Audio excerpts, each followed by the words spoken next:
আমি যাই রান্ধি সেটা মনে করে সেই হয়, বুঝছো? আমার হাতেই ম্যাজিক মনে করে লো।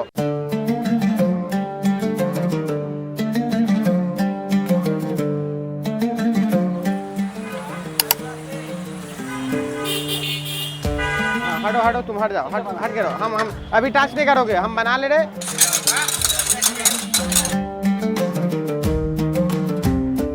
দেখছি লাড়তে লাড়তে ঘন্টা ঘন্টা টাইম পার হয়ে যায়। প্রেসার না পড়লে 5-10টা ব্রাঞ্চ খুলে বসতাম আরো।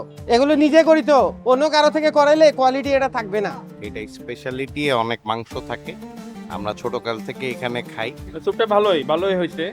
আমি প্রথম মানে স্যুপটা খাওয়া আর কি। খাবারটা ভালো, রেটটা খুব কম, সবার জন্য এটা মিডল ক্লাসের জন্য বেস্ট।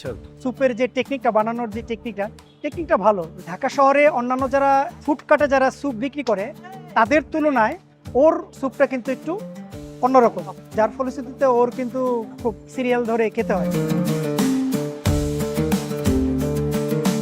2001-এ যখন রমজান মাসে স্কুল বন্ধ থাকতো, তখন আসলে অত্র এলাকায় কিছু ছিল না, ওই কাবাব দোকান, দুই চারটা দোকান ছিল।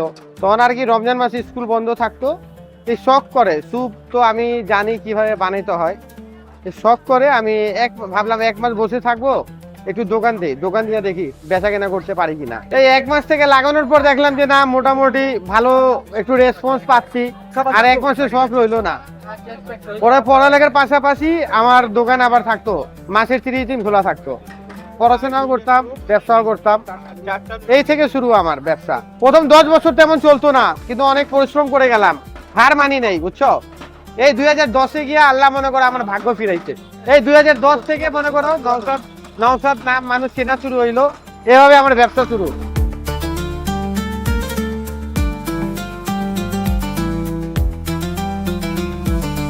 ফুটপাতের জিনিস অনেকে খেতে চায় না, কিন্তু স্ট্রিট ফুড অনেক সময় সুস্বাদু হয়, মজাদার হয়, এটা আসলে অনেকে জানে না, যার ফলশ্রুতিতে ওকে অনেকে কিন্তু আসলে অ্যাভয়েড করতো।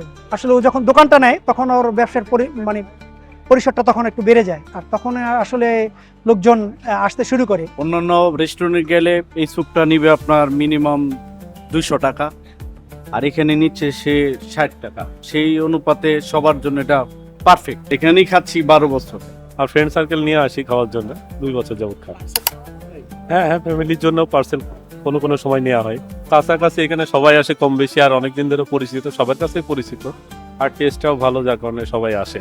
हम तो बोले सबको गाड़ी में लाते भगा देना चाहिए। স্পেশাল তেমন কিছু নাই, রান্নার উপরে সবকিছু স্পেশালিটি, রান্নার উপরে। অনেক জায়গায়, ঢাকা শহর অনেক জায়গায়, ঢাকার বাইরে থেকেও, ঢাকা সিটি তো আসেই। এরকম প্রতিদিন 4-5 পাতিল বিক্রি হয় আমার। এটাই তো পারি না সময় দিতে, সকালে 11টা থেকে রাত 12টা বেজে যায়। এই যে দেখো না, বেশি তো বাইরেই দাঁড়ায় মানুষ। কাস্টমার হিসেবে স্পেস কম, বসার স্পেস কম, এ দেখে মানুষ বাইরে বেশি ভিড় থাকে। অর্ধেকের বেশি লোক দাঁড়িয়ে খায়, বসার স্পেস কম দেখে কাস্টমারও সন্তুষ্ট। 240 আছে ফুল, 200 টাকার পরিমাণ লাগলে দিব। ভাঙতি নাই। এটা 10-এ 7 পাবে। মিডিয়ামের জন্য 10-এ 9, 8.5 আউট অফ 10। দিব আমি 7। অ্যারোরুটটা একটু শক্ত বেশি, এই জন্য মনে করেন যে 10-এ 9। স্যুপ খাবারটা হচ্ছে 60 টাকা, আর যারা পার্সেল নিবে ধরো 120 টাকার বক্স আছে, 240 টাকা আছে, 360 টাকা আছে, বিভিন্ন রকম আছে, তার উপরেও আছে। ডিসকাউন্ট নাই। আমি যে কোয়ালিটির স্যুপ বানাই, যেভাবে মাংস দিয়ে বেচি, এটা বাংলাদেশে কেউ এভাবে দিবে না। আমার ধরো সেল বেশি, আমার প্রফিট কম, এই জন্য মনে করে এত ক্রাউড, এত ভিড় থাকে।